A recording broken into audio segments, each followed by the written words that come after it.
Okay, welcome back, everybody. So it's my pleasure to introduce you to Kim from Nokia OZO Software Applications R&D. And it's a real pleasure because we've partnered with Nokia over the last year, 2 years, in the development of our Cara VR products. So being able to integrate and support the Nokia OZO camera for professional stereoscopic 360 production. It's really nice to have the guys here on the stage today. Welcome, Kim. Thank you. Thank you, John. Can you hear me? Yeah. Yeah, thank you for everyone for coming. It's an honor to be here.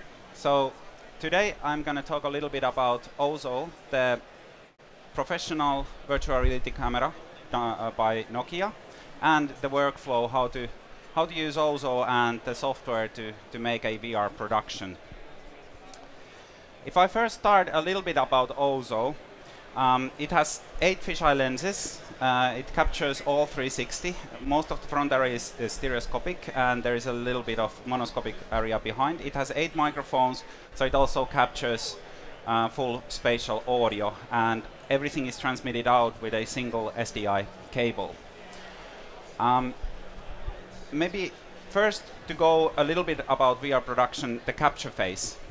There we deliver this software OZO Remote that allows you to control the OZO and monitor in real time everything that the OZO is seeing, and this is how the UI looks like. OZO Remote assists the directors and directors of photography in many ways when setting up the scene and when doing the shoot. It has both wireless and SDI cable live monitoring. It can visualize all the streams at once as fisheye, or you can zoom in into a single view. You can also make it rectilinear or a panable spherical panorama. The monitoring also supports monitoring in head-mounted display. Both Oculus and HTC Vive is supported. While you are monitoring, you hear the full spatial audio just as if you were inside the OZO. So the whole 3D audio is played back in real time. The OZO Remote also has this orientation indicator here in the center that lets you know if the OZO is leveled when you are doing the capture. And this is important because when doing a stereoscopic VR panorama, if the horizon is a little bit off, you can still correct it in post, but if it's too much tilted, that's going to affect the disparity vector, and then the stereoscopy won't be comfortable to view. And therefore, OZO Remote shows you conveniently how your OZO is leveled. OZO Remote also now supports this exposure assist, because when setting up the capture, there's the assist button here. When setting up the capture, finding the optimal exposure time is crucial. Afterwards, if something is overexposed or heavily underexposed, it's hard to correct that in post, so you better set the lights and everything optimally, and therefore we offer both the exposure assist that finds automatically a good exposure time setting, and also this kind of visualization of all the over and underexposed areas. There's also a parameterized zebra pattern for midtones that can be optionally switched on and off. With OZO, often productions are shot in normal orientation, where, well, up is up and down is down. But sometimes we mount OZO on a crane or wires, and it's underslung, so it's upside down. So there is now a single click in OZO Remote that helps you monitor that kind of footage without, well, turning your head upside down. You can just turn it around, and everything looks like just as if OZO was mounted the right way around. And stitching is obviously in VR productions one of the hard things to get right. And it starts already when setting the scene. You want all the moving actors that come close to be in the middle of the seam, in between the seams, not in the middle of the seam area. And OZO Remote visualizes where the seams can be when doing the stitch. This is not something that is captured in any way. So when you play with this one, it doesn't affect the capture, but it just shows you what you can do in post afterwards. So you want to try out so that you can move the seams around and try to get all the close action between the seams.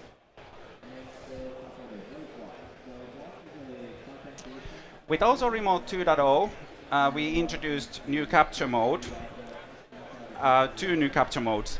One is HDR bracket. I think everybody maybe knows what that is, but just quickly to explain, it takes a frame using different exposure times. It's like a burst of frames, and those can then be stacked together to make an HDR plate. Here you can see an example of a quite difficult scene where the bright lights outdoor can easily get overexposed if you use longer exposure time, but if you use shorter exposure time, while you get the details in the darker areas, in the brighter areas, you lose the details in the darker areas because the exposure time is too short for those. So with HDR bracket, we can take a burst of frames and then stack them together to create an HDR plate, which can then be used to paint over all the over and underexposed areas of the footage. So this works for static content, and it's very useful to bring back details and get wide dynamic range in your VR production. The second new capture mode in OZO Remote 2.0 is the time-lapse mode. And again, I think everybody knows what time-lapse capture is. With OZO, we can set the interval, how often the frames are captured, and the total duration of the capture, so it will automatically stop capturing when the time-lapse capture is finished. You can also set the duration to infinite, so it will then capture as long as there is disk or battery in OZO left. And with this, you can create this kind of very cool looking time-lapse scenes.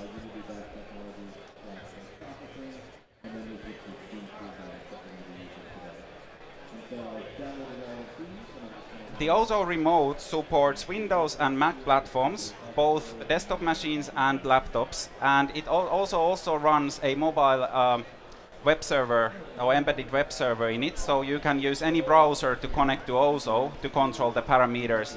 So your capture setup can be quite mobile. For basic controlling of the device, you would only need an iPhone or any phone with a browser to control it. But if you want monitoring, then you want to use a laptop or a desktop computer for that. And after the capture is done, then starts the post-production. And for that, we offer OZO Creator software. It does ingesting the capture files, processing them into standard formats, and also very high quality stereoscopic stitching. And I'm going to talk about that next.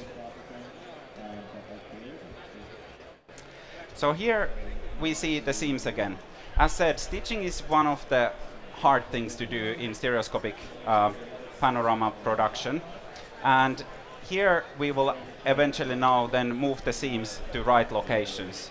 And well, in this specific scene, the seam has been moved to avoid the actor in the middle. And I will show you soon how that looks like, the kind of difference by doing that. But OZO Creator, it allows you to position the seams, also adjust the width of the seams.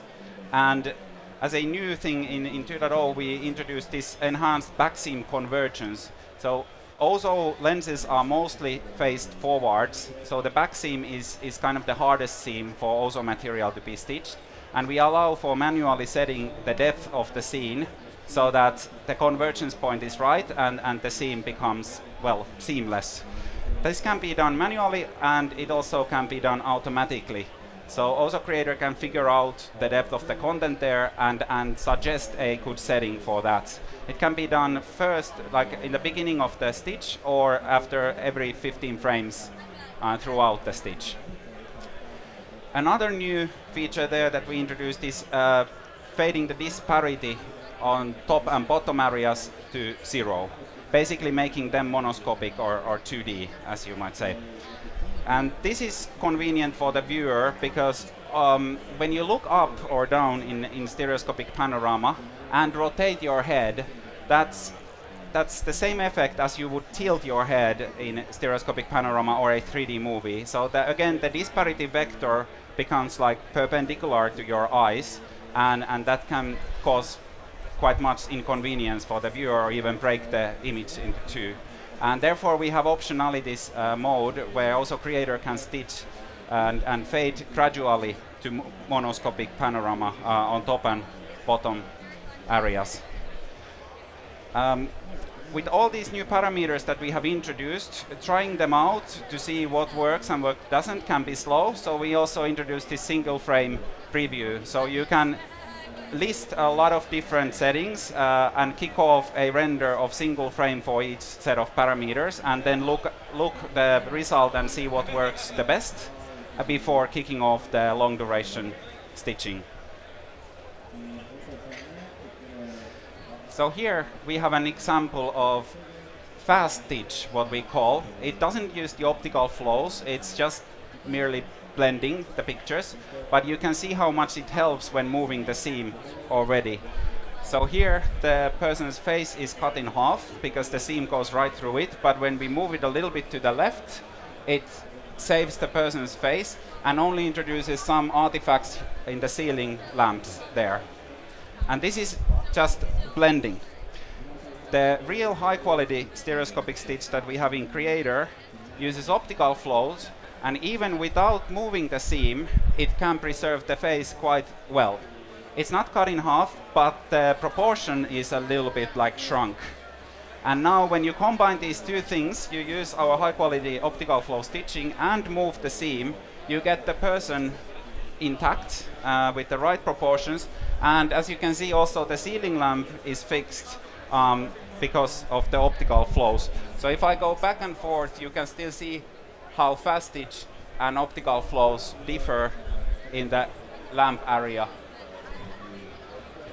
And this is what we call a perfect stitch, and this is what OZO Creator can deliver to you. And as important as high quality stitch is, of course, high image quality. And therefore in OZO Creator 2.0 we rewrote the whole image signal processing pipeline from ground up and tailor-made to OZO material. It has advanced demosaic algorithm, it has temporal, spatial and color noise filtering, sharpening control, saturation control. We can recover quite a lot of detail from overexposed areas, and it even has quite advanced color grading possibilities. So it has manual white level, black level and gamma adjustment per channel, so per RGB, and also per sensor. And this is quite important because you may want to adjust some of the colors to match better between the separate lenses before you do the stitch. And as a cherry on top of the cake, we also introduced this custom spectrum illuminant support.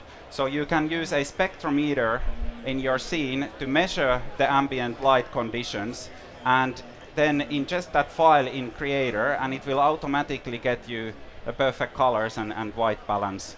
And here are some examples of our older Creator version and now with the new ISP, how much more realistic and vivid the colors are. And as you see in the sky here, how much detail we can recover with the new highlight recovery feature there. And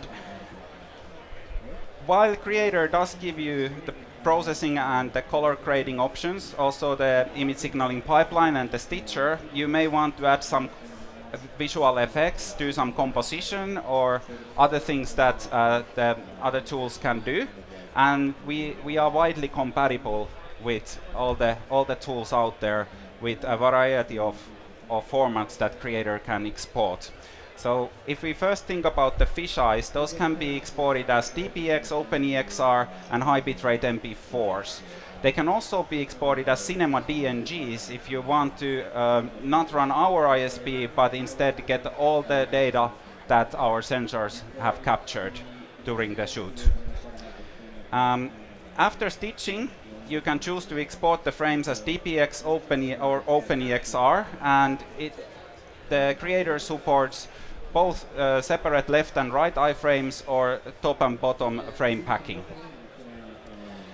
Then also creator can generate depth maps. I will show a little bit more about that in the upcoming slides, but those can be exported in a stitch format that matches one-to-one with the pixels of the stitched color frames.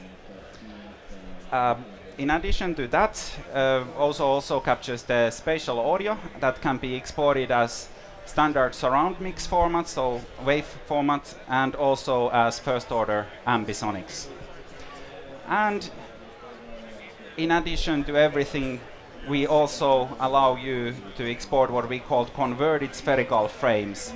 So we allow you to dewarp all the fisheyes into spherical projection and export them individually, because when we are stitching, we of course throw away the overlapping areas when we put those together, but sometimes you may want afterwards to use some specific area of a certain lens to paint over an artifact, or, well, just use all the information that was captured in a more comfortable projection than the fisheye format.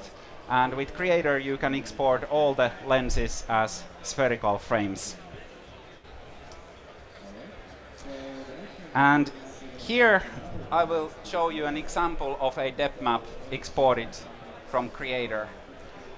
So as you can see, all the dark areas are closer and all the bright areas are further. And while this kind of depth mapping always introduces some artifacts, it's not perfectly accurate, it is pretty good. As you can see, the stuff behind the window of that door is actually furthest thing in this scene, and it can even figure that out. It appears the brightest in the depth map. So these can be quite useful to assist for VFX, or as I will show later, also to be used in the playback time doing some kind of mixed reality projects with, for example, Unity. Here is a Nuke expert using our depth maps in Nuke, a short video that I will play you now. Foundry came up with this really cool little tool set that they've added in the latest installation of Cara VR. And this basically is a Blink script that takes our depth data and converts it to an ST map, and basically, or more importantly, XYZ values. And so in doing so, that gives us the ability to create a point cloud in 3D space. So if we look at the position of points, then all of a sudden you can see we now have a 3D point cloud that looks pretty darn cool, showing our benches. We have our two characters in the scene and everything else. So what can we do with this? Well, basically, the way this is now set up, we are able to go ahead and place geometry. And that's it. So Cara VR, just a second. Cara VR has a built-in Blink script for ingesting the depth maps from OZO. Then, about another new feature in OZO Creator 2.0, there is a frame rate interpolation. So we can interpolate frames between the actual captured frames. So the native FPS of OZO, how it's capturing is 30 FPS, but OZO Creator can actually export also 60 FPS, 120 FPS, 240 FPS for example, a nice slow motion effects. Again, to be honest, there are some artifacts, usually depending on the content, heavily introduced while doing this, but it does serve as a starting point when doing frame rate interpolation and or some slow motion effects with it. And another new feature in OZO Creator is upscaling. So while we do the upscaling during stitching, when we are sampling the fisheye pixels, we can actually result in a little bit better upscale than if we would do just upscaling after the stitching for the spherical frames. So there's a little bit more information that can be obtained there. And these screenshots here are actually from my MacBook Pro Chrome browser's YouTube video. And it has a lot to do with how YouTube actually transcodes and processes the videos, but this is how big the difference is when I export from Creator a 4K video, an 8K video, and upload it to YouTube to be viewed, for example, on desktop browsers. So it's quite significant difference there. And as a last point about OZO Creator, I would like to tell you that OZO Creator has a full JSON-based command line interface, so all the jobs that Creator can do, all the processing and all the parameters can be actually defined as a JSON file and then kicked off from a command line. And this JSON format enables easy editing either manually or scripting as part of some kind of like a distributed render setup or plug into other workflows of other tools. Then, after the production is ready, comes the hard part of distributing it. There are plenty of platforms, but it's a bit hard to know what kind of format you need to render and how do you get it to the end viewers. For that, we offer the solution of OZO Player SDK. So it's an SDK that you can use to create your own player applications. For example, to bundle the video within an app. But OZO Creator formats are also compatible with a variety of online platforms. So when using OZO Player SDK, one option is to render the file out as MP4 VR, which is our own MP4 extension for VR content. It supports monoscopic and stereoscopic spherical panoramas up to 8K resolution. It supports top and bottom frame packing or separate frame per eye. It supports both 30 and 60 frames per second content. And we have our own OZO audio technology for the audio format, or it can also support first order ambisonics.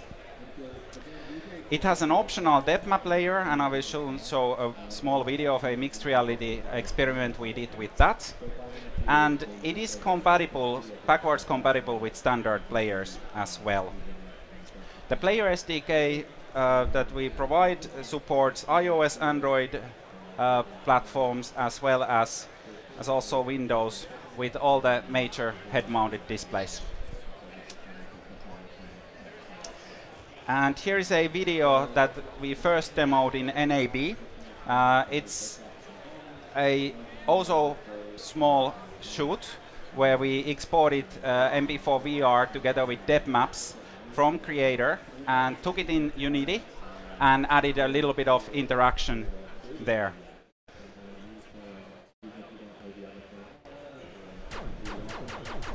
So here's a skateboarder, and as you can see, the particle effects and explosions and stuff, I don't know really why we are shooting it, but it's fun anyway.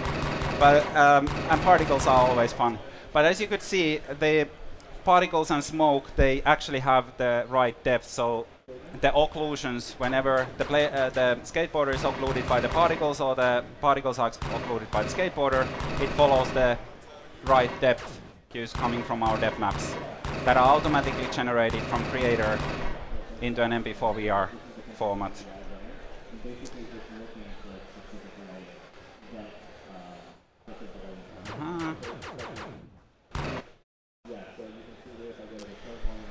And if you want to use other online platforms, then Creator also supports rendering out standard MP4s, also up to 8K resolution, 30 or 60 FPS with either surround mix audio or ambisonic audio. It supports monoscopic, stereoscopic panoramas and top and bottom frame packing. The Creator automatically suffix the file names so that many of the players and platforms can know what the frame packing is. And it does also the metadata injection, so the files are ready to be uploaded to, for example, YouTube or Facebook or Vimeo. And this you can really render out from Creator only with a single click, and no extra step for adding metadata is needed. And that concludes my presentation. I hope this gives an overview of how you can take OZO and our software and do a via production from capture to processing to distribution. So thank you very much. And